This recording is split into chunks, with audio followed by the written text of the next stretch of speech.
네, 안녕하세요. 저는 이반지아라고 하고요. 네, 현대미술가이고 작가로 또 활동을 하고 있습니다.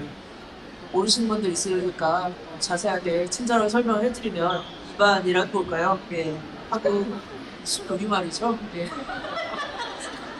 퀴어나 속소수 이런 말을 한국말로 잘 만들면 이반이라는 말입니다. 예, 그 말하고요. 이제 반지하는 저의 이제 생활 공간이었기도 하고 자원 공간이기도 했던 이제 불안정한 삶 자체를 좀 표방하는 공간, 반지하 두 개를 합쳐서 이반지하라는 그림을 만들었습니다.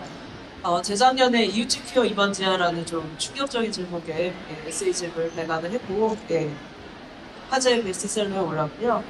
올해 한 달 전에 두 번째 책 나는 왜 이렇게 웃긴가를 출간하였습니다. 많은 구매 부탁드립니다. 그리고 어제 사태 얘기를 해주셔가지고, 안 그래도 저도 어제 사진과 기사들을 보고 굉장히 큰 충격을 받았어요. 그래서, 왜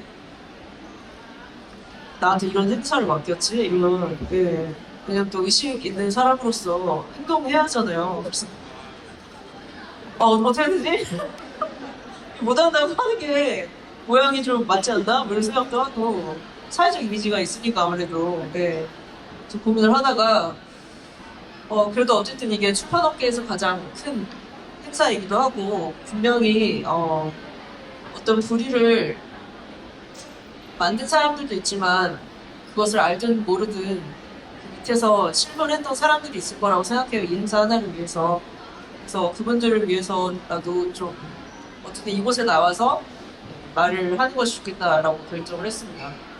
아니, 뭐 여기 나오는 거 갖고 이렇게 입장문을 발표해야 되는지, 그쵸? 왜 이런 것까지 떠넘기는지 모르겠어요.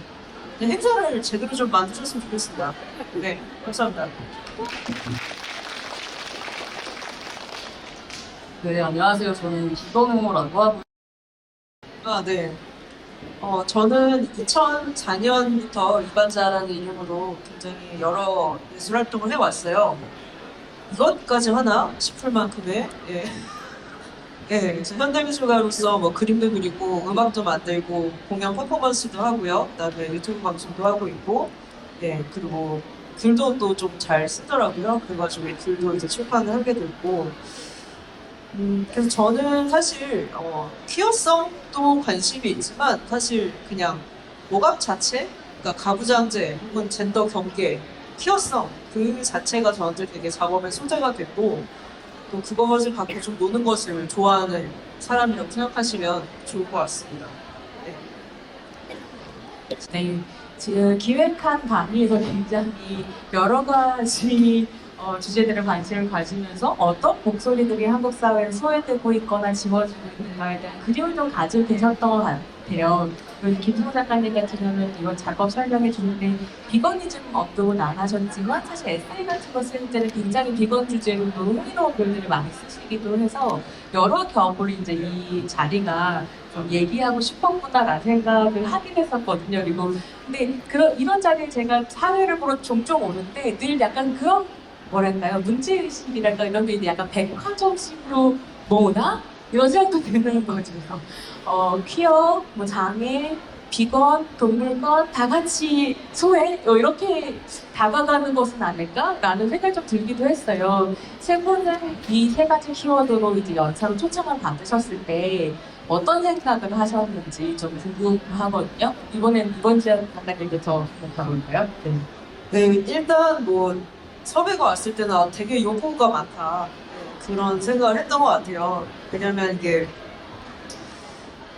왜냐면 행사의 목적이 굉장히 투명하게 보였어요. 그냥 이반자를 불러서 행사의 좀 다양성을 좀 확보해야 되겠다 이렇게 생각을 했겠구나. 딴 거는 이제 좀 대충 이제 기존 사회 하는 대로 하고 이반자 조금 껴주면 우리가 좀 이 정도는 이반 정도는 받아들이는 애는 되게 좋은 행사다. 우리 좋은 일 하는 사람이다. 이렇게 좀 되니까 그래서 뭐 되게 익숙한 일이었고 그 역할을 충분히 해줄 수 있었습니다. 왜냐면 돈을 준다고 했기 때문에.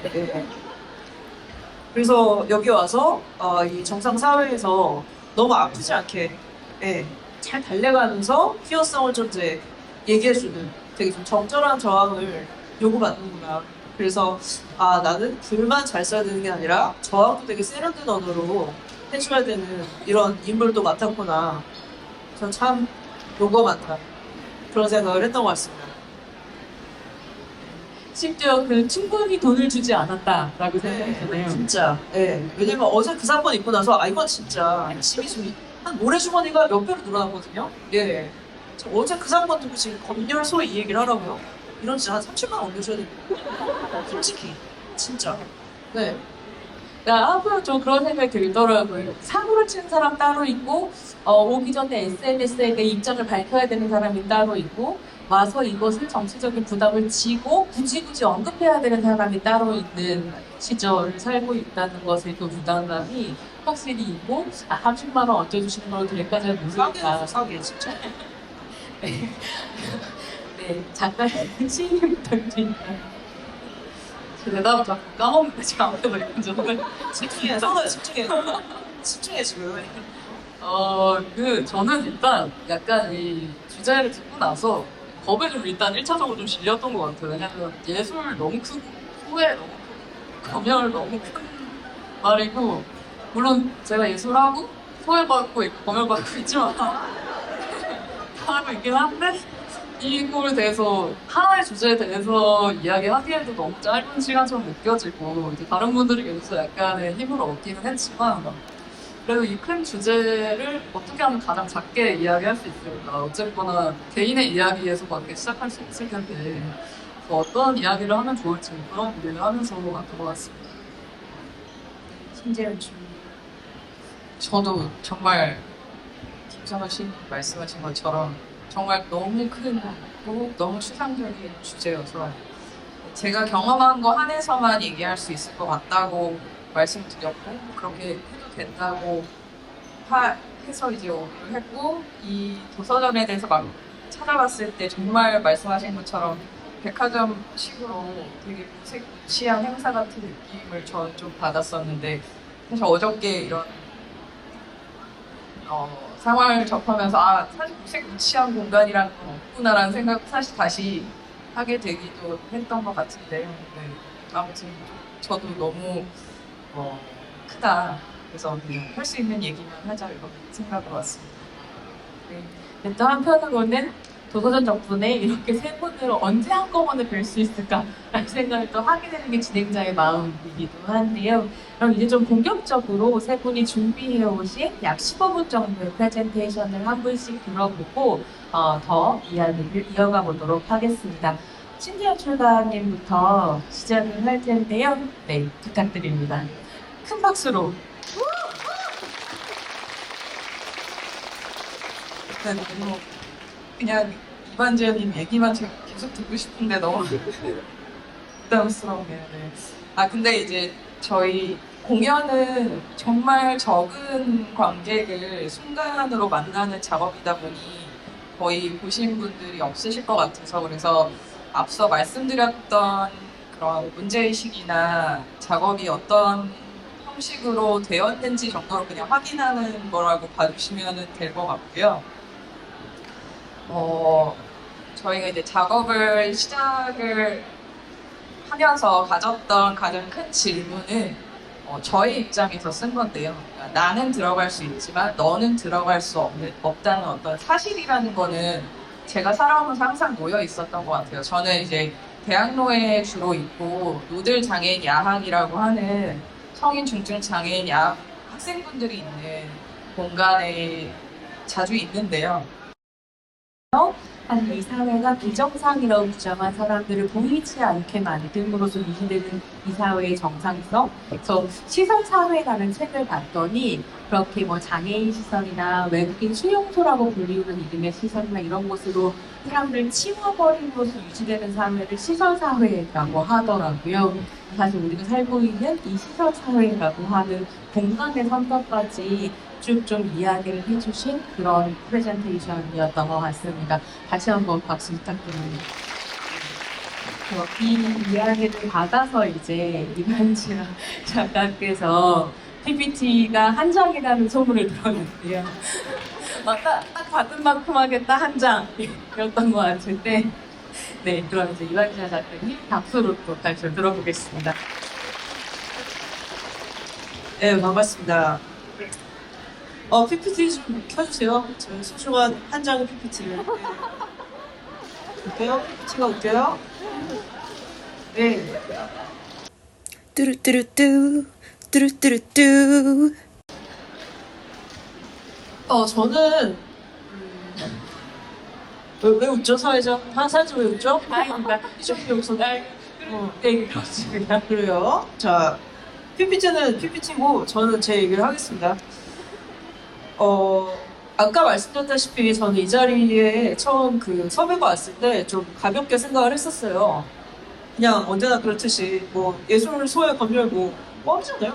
뭐 좋은 얘기 해드리면 되잖아요, 그죠? 네. 양념 같은 얘기 해드리면 되기 때문에 큰 고민이 없었는데 한 2, 3주 전에 연락이 와서 이게 그냥 난상 토론이 아니라 한 명씩 15분씩 PPT 스피치를 하라고 하더라고요. 이건 전혀 다른 이야기잖아요, 그죠? 네. 그렇고 약간 그 순간에 그 PPT 폼을 받았을 때 어떻게 해야 되지? 지금이라도 그만둬야 되는 것이 아닐까? 라는 생각과 또 하나는 이 사람들의 이 자신감은 뭐지? 내가 무슨 말을 할 줄 알고 나한테 15분을 주지? 그런 생각이 들더라고요. 그래서 근데 어쨌든 결론적으로는 이 일을 하게 됐고 15분 동안 저한테 이렇게 독립적인 마이크가 주어지게 되었습니다. 그래서 이제 본격적으로 정말로 예술 검열 소외에 대한 이야기를 해야 되는 거예요, 제가. 근데 그걸 정말로 할 생각을 하니까 너무 감정이 확 차오르더라고요. 그래서 무슨 말을 해야 될까 굉장히 막막해졌어요. 그래서 그 생각들에 대해서 오늘은 좀 얘기를 하려고 해요. 그러니까 어떤 생각이 들었냐면 사람들은 적어도 이 강의를 준비하고 저한테 섭외를 한 사람은 검열과 소외가 만질 수 있는 거라고 생각했나 보다. 그러니까 이게 만질 수 있고 하나하나의 요소고 항목화할 수 있어서 이거 안 하면 검열 아니네? 이거 안 했으니까 이거 문제였어요? 이거 빼면 되잖아요. 네. 그렇게 생각했을까? 라는 생각이 들었거든요. 근데 제가 생각하는 검열과 소외는 공기입니다. 어떤 거냐면요. 공기인데 여러분들의 그러니까 제가 말하는 여러분들은 이제 헤테로 여러분들이에요. 그러니까 헤테로가 뭐냐면 이제 남과 여자가 이제 결혼하고 뭐 이런 게 헤테로거든요. 근데 왜 여러분 이름 모르셨죠? 여러분들 헤테로 불러요. 근데 여러분들이 저를 키워라고 하니까 저는 이제 그걸 불러드리는 건데 그러니까 이 제가 가지는 이 검열과 소외의 공기는요. 여러분들의 자신감과 확신으로 가득 차 있는 빽빽한 공기입니다. 어떤 자신감이냐면요. 내가 퀴어와 비퀴어를 구분할 수 있을 거라는 자신감. 그리고 정상과 비정상의 기준을 내가 정할 수 있을 거라는 착각. 그리고 어떤 비정상의 삶이 혹은 비정상의 예술이 정상을 설득하기 위해서 존재할 거라고 생각하는 대단한 오만. 네, 그런 것들이 꽉 들어찬 공기고요. 그게 이반자라는 이름을 달고 예술을 하는 제가 마시는 공기입니다. 그래서 네, 굉장히 추상적인 얘기죠. 뭐 좀 어려운 얘기고. 근데 저는 오늘 좀 어렵게 얘기를 하기로 했어요. 왜냐면 저는 제가 항상 작가라고 생각을 했는데 이렇게 지내다 보니까 어느 순간부터 저를 제가 어떤 적대 번역을 하는 사람이라고 생각하는 분들이 계신 것 같더라고요. 그러니까 무슨 얘기냐면 비정상의 삶을, 퀴어의 삶을 정상의 언어로 잘 번역해서 정상들한테 갖다 주는 사람. 네, 그런 사람으로 저를 생각하는 분들이 있는 것 같아요. 그래서 오늘은 좀 그냥 어렵게 얘기를 하려고 합니다. 네. 그래서 그런 생각 한번 해봤어요. 좋습니다. 그럼 번역가가 되겠습니다.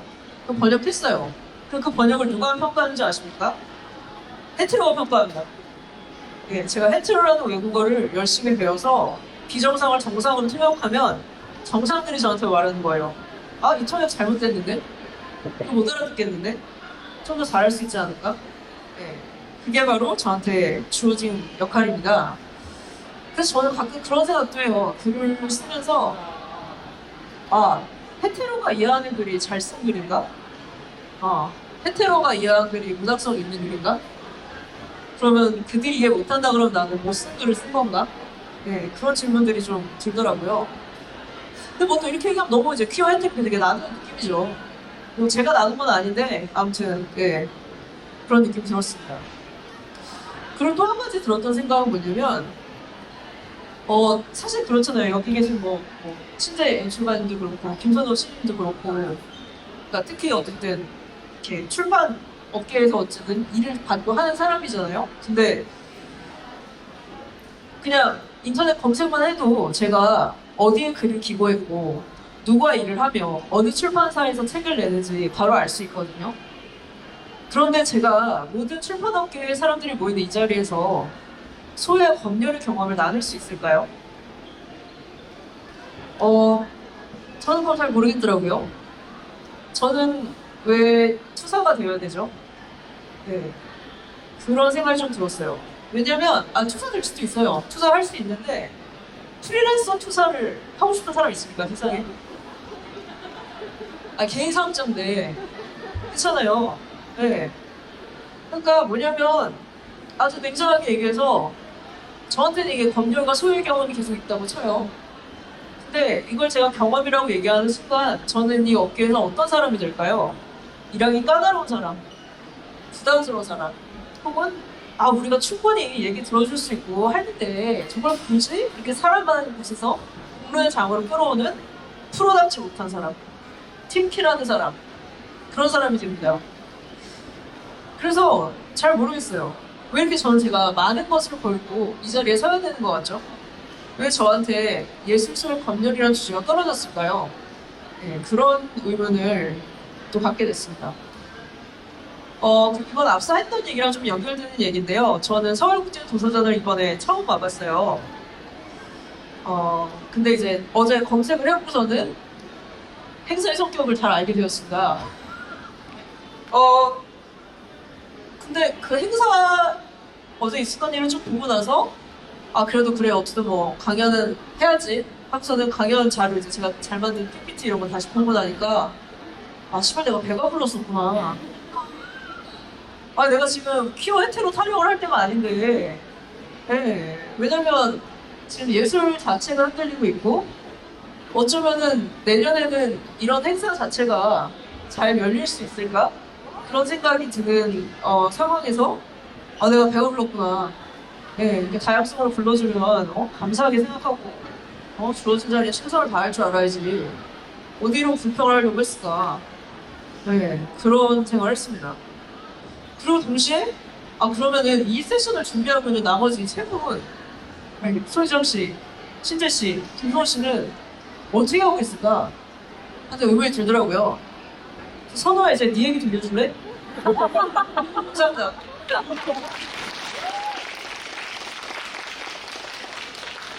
네, 강의도 잘 들었고요.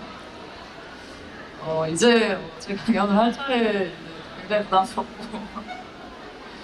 너무 사실 공감이 되는 이야기예요. 저희가 이 자리에서 정말 소외받고 정말 검열당한 이야기를 한다면 다시는 이런 자리에 못 올 수 있는 그런 것을 걸고 하고 있다는 이야기에 저도 공감. 왜 우리한테 저항까지 시키는지 모르겠어요. 네, 안 아프게 저항을 사실 저항을 시킨다기보다 저항을 콘텐츠화를 시킵니다. 그렇죠. 어디 무너뜨려봐?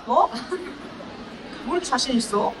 네, 그런 의미에서 공감이 되는 강의였는데 동시에 이제 얼마나 배가 큐메타로 가는 게 얼마나 배가 불렀냐 이런 말씀도 하셨는데 그 말이 이제 공감이 되고 이제 당장 우리에게 닥친 그런 시급한 문제들이 있죠. 당장 우리가 저항해야 되는 대상이 있고 싸워야 하는 무언가가 있고 하지만 저는 근데 동시에 우리가 흔히 배부른 것이라고 취급하는 어떤 예술들 있잖아요.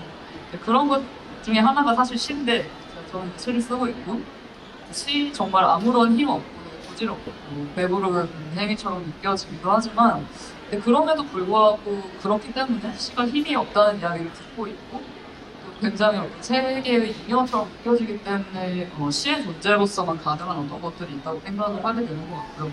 그러니까 저 멀리서 일어나고 있는 싸움을 어떤 시라는 매체가 감당하고 있다기보다는 이것의 존재 역시도 세계의 구성을 필요하다는 믿음을 가지고 시를 쓰고 있는 것 같고 네, 그래서 아까 말씀드린 것처럼 이제 10분 강연을 해달라는 말씀을 15분이요. 해달라는 말씀을 저는 10분 정도만 준비를 해가지고 작가님 실제로 10분밖에 안 하셨으면서 왜 10분도 안 하시고 아, 제가 됐어요? 아, 말 드리게 했는데. 삶의 시간을 채 그래요? 알겠습니다. 아무튼 10분이든 15분이든 그렇게 준비해오라고 전 10분이라고 생각을 했나 봐요. 그래서 그 얘기를 듣고 그냥 아무리 해도 10분 내에서 가능한 이야기는 없다라는 생각을 했지만 그 역시도 어떻게 보면 검역을 일수 있겠죠. 10분에서만 가능한 이야기를 준비를 해야 하니까 그렇게 얘기하는 누구도 없긴 한데 아무튼 그래서 이제 이 거창한 주제 내에서 무슨 이야기를 할 수 있을까 고민을 하다가 이 시급하고 중대한 문제에 맞서다기보다는 그것과 함께 제가 해온 작업들에 대해서 이것이 어떤 맥락에서 탄생을 했고 아까 말씀하신 것처럼 퀴어적인 맥락과 비거니즘적인 맥락이 어떤 방식으로 저의 작업에 녹아 있는지 그런 이야기를 좀 간단하게 들려드리려고 했고요. 사실은 얘기를 들을수록 이상하게 개인적인 경험이 계속 떠오르게 되고 실제로 제가 이제 공중파 라디오 내가 나와서 얘기할 때 종종 그런 얘기 저도 모르게 튀어나온 저는 페미니스트인데요 이런 얘기 자꾸 해요. 근데 굉장히 흥미롭게도 녹음 방송일 경우에 많은 경우 저는 페미니스트인데요가 잘려나간 경험이 있거든요. 그게 뭐 몇 년 전이 아니에요. 작년에도 있었고 올해도 있었던 일인데 그게 검열이라는 생각을 사실 못했었던 것 같다라는 생각이 문득 들면서 수치와 함께 분노가 밀려들고 이거를 어떻게 그러면 얘기할 수 있을까? 아까 이반자 작가님 말씀하신 것처럼 내가 방송가에서 이걸 갖고 지랄할 수 있을까 진짜 그러면 나는 불려가지 않을 텐데 이제 근데 그랬을 때 정말 한 명의 페미니스트로서 그 남자 천지인 방송계에서 버텨내는 것이 내 정치라고 생각했는데 이렇게 비굴하게 버텨야 할까? 이런 생각이 살짝 들기도 하는 이런 부분들이 있었던 것 같습니다. 근데 세 분의 말씀을 들으면서 그럼에도 불구하고 그러니까 이 사회가 지우려고 했었던 어떤 나의 존재를 드러내고 아니면 나의 문제의식들을 공유함으로써 보이게 함으로써 의도하지 않고 의도하고 저항이 되는 지점들이 있었다라고 저는 믿고 이 평론가로서 그 저항들의 의미를 보여하는 게 저의 소명이라고 생각했었던 것 같은데 유성 작가 시인님이 저항을 콘텐츠화한다 라는 이야기를 들으면서 약간 또 고민이 되는 부분이 확실히 있었던 것 같아요. 근데 그런 거 좀 떠올랐던 건 예전에 신재 연출님께서 어디 인터뷰를 하시면서 연극은 힘이 없다 라는 이야기를 하신 적이 있거든요. 연극은 연극일 뿐이다. 근데 저는 사실 신재 연출가님이 하시는 그런 워크숍, 연극들이 힘을 가진 저항이라고 생각하고 굉장히 인상적이었다고 생각했는데 그 말이 또 저한테 질문을 주더라고요. 연극은 힘이 없다? 그럼 그 말씀을 어떤 의미에서 하셨던 건지 조금 더 듣고 싶고 그 저항의 콘텐츠화라는 문제의식을 또 조금 더 이어서 들어보고 싶기도 합니다. 힘이 처음에 힘이 있다고 생각했기 때문에 힘이 있다고 생각했다면 힘이 있을 수도 있지 않을까라고 생각했기 때문에 뭔가를 하는 동력이 거기서부터 시작됐을 거라는 생각이 들긴 하는데요. 근데 이제 제가 2013년도에 처음으로 연출이라는 위치에서 작업을 했었는데 그 첫 작업에서 바로 힘이 없구나라고 확인을 했고 지금도 힘이 없다고 생각을 해요. 근데 그 힘이라는 거를 또 좀 다르게 생각하고 있을지도 모르겠는데 그 이유는 저는 어쨌든 계속 무언가에 저항하고 있는 사람들, 무언가를 향해서 끊임없이 자기 이야기를 하고 있는 사람들의 이야기를 전하기 위한 매체로서 이제 공연을 하고 있다고 생각을 하는데 그랬을 때 공연은 그 긴 저항의 시간에 아주 일부 잠깐 들어갔다 나오는 하나의 이벤트인 거죠. 그래서 이 긴 시간에서 이 공연이 오히려 저는 해를 끼치진 않을까. 왜냐면 공연이라는 게 주는 어떤 열기 같은 게 있거든요. 뭔가에 참여했다라고 하는 그리고 사람들의 관심 어린 시선이나 박수를 받는 어떤 경험 같은 게 어떤 응원과 힘이 될 수도 있지만 그게 확 사라지고 난 다음에 더 공허함 같은 게 올 수도 있기 때문에 계속 자기의 싸우는 사람들은 대체로 고독하잖아요. 고독하잖아요. 그러니까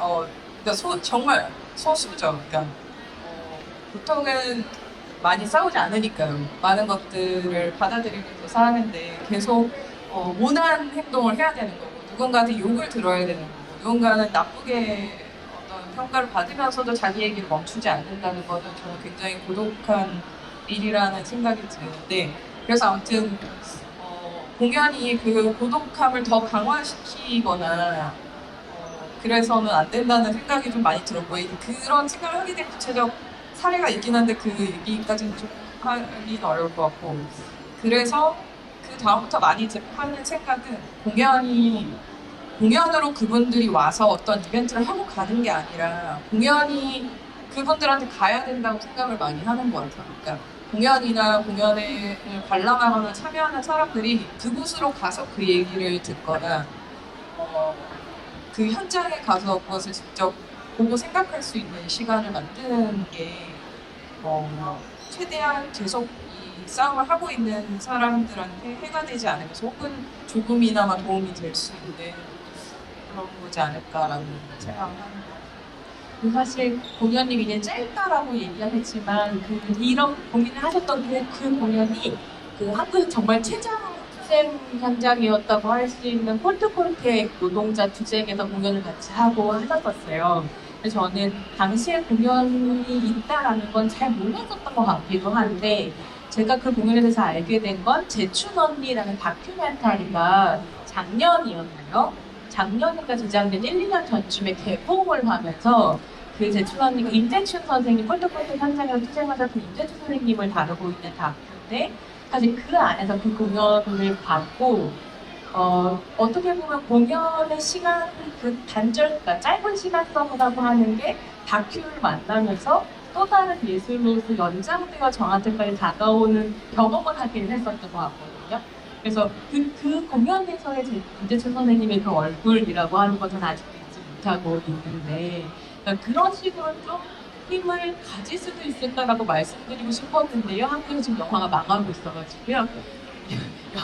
영화는 그럼 힘이 있는가라고 그러면 굉장히 범죄도시만 팔리고 이런 상황이어서 좌절스러운 부분이 있기도 한 이런 좀 생각을 드는 것 같습니다. 근데 아까 이제 고독을 얘기하셨는데 작가님 너무 웃으셔가지고, 고독이란 무엇인가 이반지하에게. 예, 고독이요. 고독은 삶의 동반자이고, 예. 고독. 갑자기 되게 큰 단어가 나와가지고, 예. 고독이래, 고독이래. 네, 고독, 예. 투쟁, 예. 그러하네요. 이 말씀하신 거에 대해서 저는 이게 약간 힘이라는 말을 어떻게 해석할 것이냐에 따라서 되게 다르게 말할 수 있는 것 같은데요. 사실 저는 지금 신자 연출님의 얘기를 들었음에도 불구하고 힘이 있다는 걸 너무 잘 아시기 때문에 계속 다른 방향의 확장성을 고민하신다고 생각이 들었어요. 그러니까 기존의 공연이라는 틀 혹은 공연이 갖고 있는 관객이 가고 이런 식의 그 형식을 벗어나서 이 힘 있는 무엇을 어떻게 더 잘 유통시킬 수 있을까, 이 힘을 어떤 다른 방향으로 해석할 수 있을까, 그런 식으로 계속 작업을 해오신 게 아닌가 그런 생각이 들었어요. 근데 그거는 되게 공감해요. 그러니까 사실 작업을 하다 보면 어느 정도는 세상이랑 개입도 하고 소통도 해야 되지만 약간은 좀 철벽이 있어야 작업을 할 수 있잖아요. 그래서 그럴 때 진짜 정말 장애인 인권권 투쟁이나 이런 건 특히 그런데 나와서 완전히 정말 휘사슬 감고 몸에 부딪히고 이런 사실 동지들을 보면, 동지도 어려운 말 나왔는데요. 예. 예, 동료라고도 할 수 있겠습니다. 예, 동지가 어깨 용어니까. 예. 동료들을 보면 되게 죄책감도 들고 무력감이 들 때도 있죠. 예, 저렇게 나서서 막 할 수 있는데. 근데 우리가 그 힘만을 힘이라고 정했을 때 놓치는 것이 정말 많다고 생각해요. 그러니까 이게 아까 김선호 시인님이 말씀하신 힘하고도 되게 연결되어 있다고 생각하는데요. 아까 시가 힘이 없다라는 그 말, 그런 힘이라고 그냥 가졌으면 좋겠어요. 갖고 가세요. 네. 그런 힘이라면 이쪽에서는 통용될 수 없는 힘인 것 같고, 다른 힘을 우리는 고민해야 된다고 생각합니다. 그러니까 다른 식의 부패이든 다른 식의 맥락이든, 그러니까 지금의 신자유주의 그냥 자본주의 사회가 말하는 힘이 있냐 없냐라고 친다면 가지 마세요. 네. 다른 힘을 고민해야 된다고 생각합니다. 네, 저희가 이 강연을 하기 전에 미리 이제 손희정 평론가님으로부터 질문지를 받고 대답을 서로 공유를 했어요. 시트를 통해서. 그래서 이제 이완재 작가님께서 힘이 없다고 치기에는 너무 오래 인류의 역사와 함께했다고 생각한다고 하셨었나? 네, 그런 부분이 있어가지고 그 부분이 좀 사실 좀 궁금하긴 했었거든요. 근데 그 얘기를 써놓고 보니까 사실 신분제도 오래됐고 자본주의 경제도 오래된 것 같아서 예. 오래됐다고 다 좋은 건 아니다. 그런 말씀 참 드리고 싶네요. 사실 그렇게 생각하면, 그러니까 이 세계를 규정짓고 있는 어떤 규범이 유구한 만큼 그에 대한 저항도 엄청 유구한데 그 저항이 만들어진 장으로서의 예술이라고 하는 것도 사실 너무 오래 이제 버텨온 알탐이랑 둥글벽화 아시잖아요, 여러분. 네? 뭐 이런 거 아시잖아요. 네, 다른 얘기 좀 해보겠습니다. 이제 저는 이제 시인으로 활동하면서 이런 자리에 가끔 이제 참여를 하면서 이런 생각이 드는데요. 시인님 말씀 먼저 들어보고 작가님한테 넘어가요. 사실 조금 전에 말했던 저항의 컨텐츠와는 되게 사실 즉흥적으로 저희가 생각나서 한 말이라서 저도 깊게 생각한 주제가 아니기는 한데 사실 아까 신재 연출관이 말씀 들으면서 저도 그러니까 잊고 있었던 저의 특권 디자인으로서의 특권성 같은 걸 되게 많이 생각하게 되어서 이런 이야기를 하기가 좀 조심스럽기도 하지만 말씀하신 것처럼 퀴어 베이팅 지긋지긋하고 진짜 지긋지긋하고 너무 구석이 있고 우리의 어떤 저항 퀴어 베이팅과 어떤 저항의 그 경계에서 자꾸 이제 왔다 갔다 하는 그런 것들이 요즘 너무 많이 눈에 보이고 그래서 우리의 어떤 저항이 컨텐츠화 되지 않는 저항은 저항으로서 취급되지조차 못하는 그런 것 그리고 어떤 저항을 하는 주체들 역시도 스스로의 저항을 컨텐츠화함으로써 이제 저항의 전략으로서 컨텐츠화하는 그런 방식도 있는 것 같고요.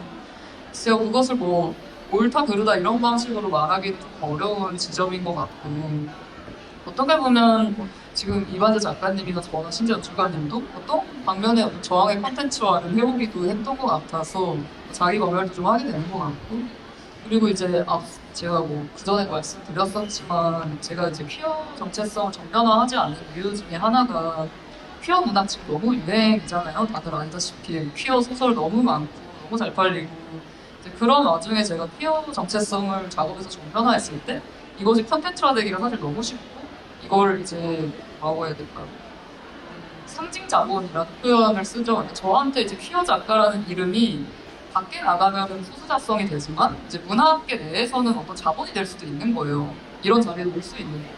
이제 그런 측면에 있어서 좀 주의를 하게 되거나 검열을 하게 되고 하는 부분이 있는 것 같습니다.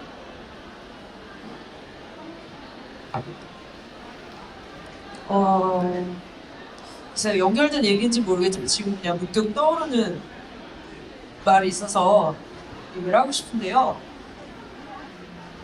콘텐츠화가 된다는 거는 뭐라 그럴까요? 결국 어떤 카테고리를 만드는 거잖아요. 그 어떤 작품을 갖고 있는 굉장히 많은 가능성과 레이어가 있는데 그것을 어떤 소재 하나만으로 분류하는 것일 수도 있고 지금은 되게 미국에서 흑인 작가가 흑인 서사를 쓰는 것에 대해서 너무 많이 있는 일이고 역사도 이미 많이 잡혀있는 일이고 누구도 아마 흑인 작가한테 가서 백인 얘기는 언제 쓰실 거예요? 이런 얘기는 안 할 거예요. 근데 옛날에는 분명 그런 질문들을 들어왔거든요, 그분들이. 왜냐하면 흑인 문학을 하게 되면 그것은 어떤 그냥 별종의 일인 거지 진짜 문학은 아니라고 생각하는 거죠. 그러니까 너 그거 했으니까 그러니까 이제는 좀 백인들 얘기도 해봐. 그러니까 평범한 우리 얘기 좀 해봐. 라는 식으로 선을 긋고 있는 거죠. 그래서 제가 요즘에 이 책 쪽에서 퀴어 문학이라고 불리는 그 말이 들을 때마다 좀 그 생각이 들어요. 그러니까 이것은 누구를 위한 분류인가? 이것이 정말 이 책의 어떤 특성을 드러내고 작가의 세계관을 전달하기 위한 분류인가? 아니면 혹은 어떤 그냥 부문으로서 전체 우리 정상이 있는데 이 비정상 얘기 조금 끼어 팔기 위해서 혹시 그런 편의로 나누는 카테고리는 아닌가? 혹시 그 작가들에게 언제 정상 문학 하실 거예요? 언제 퀴어 문학 그만하시고 진짜 소설, 진짜 글 쓰실 거예요?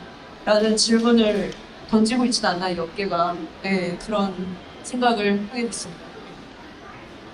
혹시 신재 총장님 덧붙이실 얘기나 고민 같은 거 있으실까요? 네, 뭐 이렇게 뭐 정상성이나 일반 뭐 이런 관점에서 어쨌든 등장하지 못하는 다양한 영역이 있긴 있을 텐데, 근데 저는 어떤 점에서는 뭔가 등장했다가 삭제되는 경우가 있지만 장애와 관련돼서 그러니까 시혜나 연민이나 동정이 아닌 형태로 등장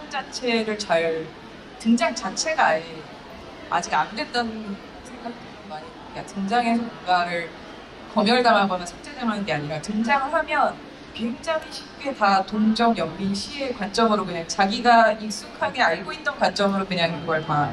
근데 거기에서 약간 벗어난다고 생각이 들면 이제 나쁜 장애인이 되는 거죠.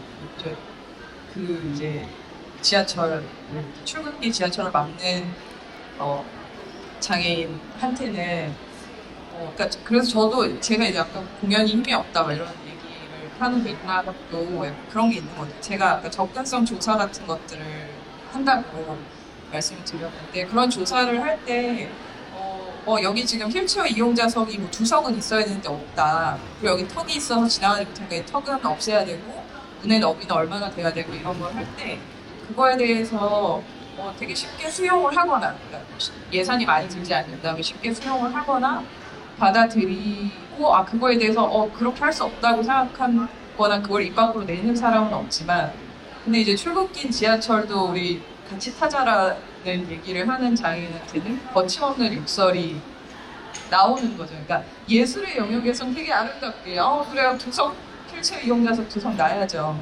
이렇게 문제 통역 우리도 이제 해보려고요. 이렇게 수어 통역 들어가야죠. 이렇게 얘기하는 게 예술의 영역에서는 되게 쉽게 받아들여지는데 어떤 점에서 훨씬 더 많은 시간과 삶이 이루어지고 있는 일상의 영역 그리고 가장 치열하다고 얘기하는 이제 출근길 그런 영역에서는 완전히 이제 욕설의 대상이 되고 혐오의 대상이 되는데 그게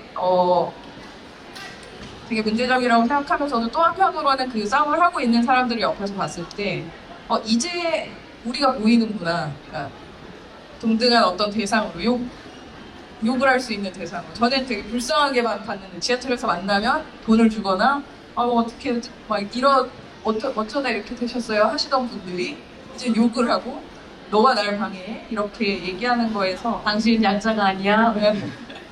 그런 얘기를 하실 때 그 측면 그러니까 이제 등장하고 있구나 어떤 불화의 대상으로 생각을 하게 되는 거예요. 저는 그래서 사실은 전장현이 정말로 놀라운 운동을 하고 있다라고 생각을 하고 이제까지 만나보지 못한 어떤 이미지를 주면서 운동이면서 퍼포먼스이면서 전환되기도 한 이런 부분들을 지금 우리 한국 사회가 전장현 덕분에 만나고 있다라는 생각을 좀 하기도 합니다. 세 분 이야기를 좀 생각할 수 있는 건 어쨌거나 이 사회가 비정상으로 내보려고 했었던 검열하고 소외시켰던 존재들은 스테레오타입 안에 있을 때까지만 사실 받아들여지고 상처화되고 이렇게 되는 반면에 그 스테레오타입을 넘는 순간 이자는 위험한 존재가 되는 거구나라는 생각도 함께 좀 하게 되고요. 그래서 이제 마이크를 플로어로 좀 넘겨서 아마 한 1시간 정도 이야기 드리시면서 여러 가지 질문들과 복잡한 생각들 좀 가지셨을 것 같은데요. 질문이나 코멘트 받아보도록 하겠습니다.